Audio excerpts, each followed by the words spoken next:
What is going on, guys? Welcome back to another Chef's Garage video. Today we are taking a look at a 2023 Lexus NX 350h and why it is better than you may initially think. Now, if you're new to the channel, this is the first time seeing my face on your screen, please click that subscribe button down below in the description for more awesome car content like this one. I am trying something new today. I am doing a review. This is actually our friend's car because we are borrowing it for the day because our e-tron won't actually make it to the Cape, so we're going to the Cape today, so our e-tron won't actually make it there, so we needed a car that would actually work, so we traded the Porsche for this. So I would say it's a pretty even trade if you ask me. Anyways, all joking aside, thank you so much for all the support lately. You guys have been crushing it lately, and subscribe for more awesome Mark 8 GTI content and other awesome car content as well. I just went to a car show yesterday, so I had to edit that video and put it up, so much more car content coming your way as I said, after 1,000 subscribers. So without all that out of the way, let's get into this NX. Now, when you first think of Lexus, you think, and to me that's how I felt too. I've always thought of Lexus as just sort of boring. No offense if the owners are watching this video. They're just like, they didn't have any character. However, this new NX and all their new models that they're starting to redesign, the new RX, the new UX that they've just came out with, they're serious contenders to, let's say, a Volvo XC60 or a fully loaded Toyota or fully loaded Honda CR-V hybrid, for example.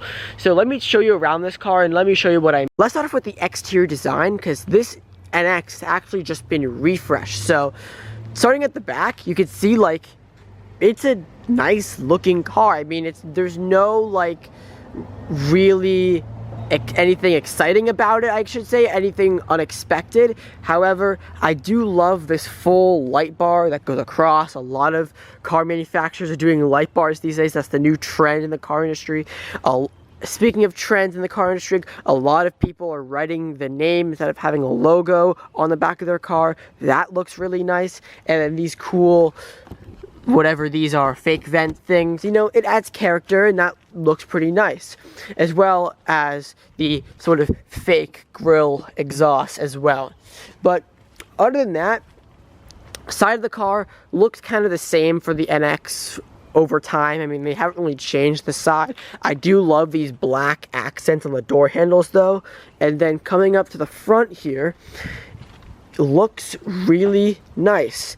This awesome, like, you know, the signature Lexus grille, the nice headlights. These vents look really aggressive. Good job Lexus on that. So overall, the exterior design looks pretty nice. Now, moving on to the interior is where this car sort of really steps up, I guess you could probably say.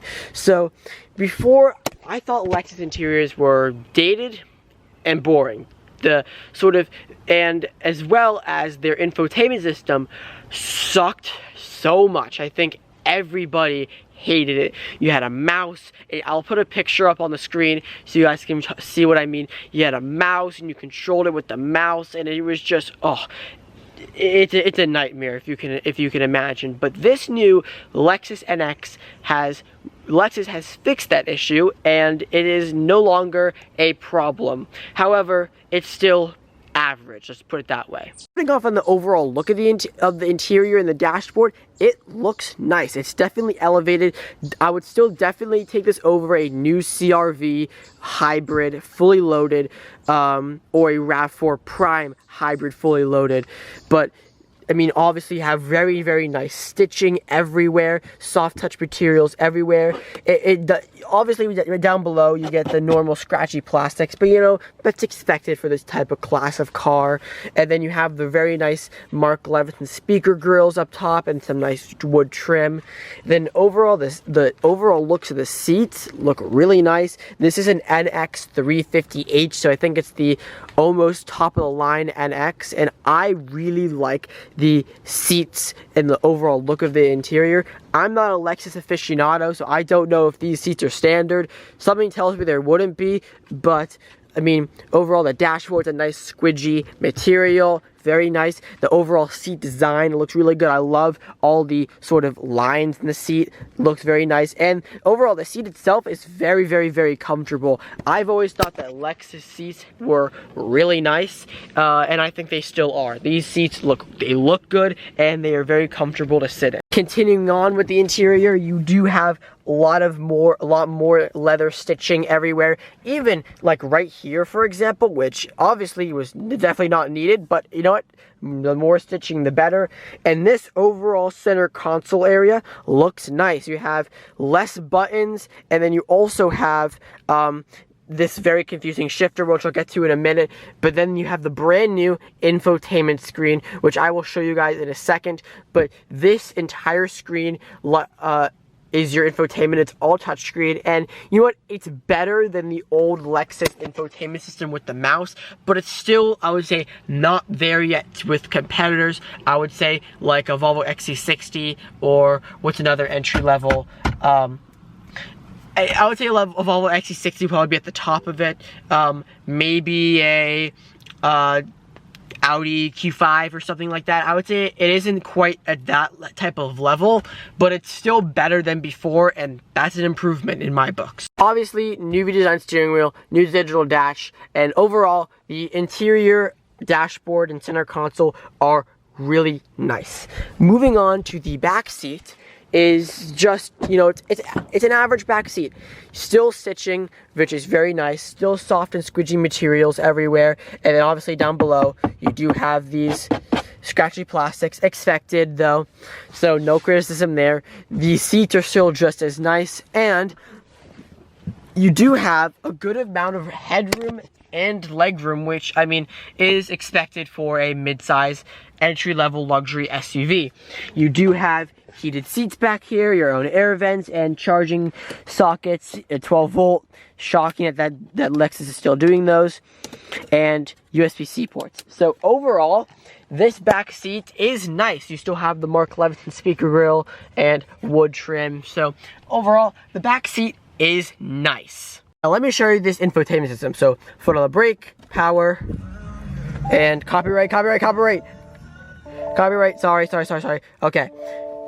Here is the new Lexus infotainment system, and I'll just say that it is not terrible. It looks good, and there are two things that Lexus did not fall into, and that is having the AC and volume as physical controls. I would say in this day and age, there are cars like my GTI, for example, where the car companies take it a little too far and going super simplistic, and they get rid of a volume knob and they get rid of an AC knob, and I hate it when car companies do that, because when you're driving, you can't adjust the volume easily, and you cannot adjust the climate control easy. And I think that those are the two most important things that you can control within a second. And Lexus did not fall into that trap, thankfully. The volume is still a knob, and when you put the AC on, the AC to change all the AC and everything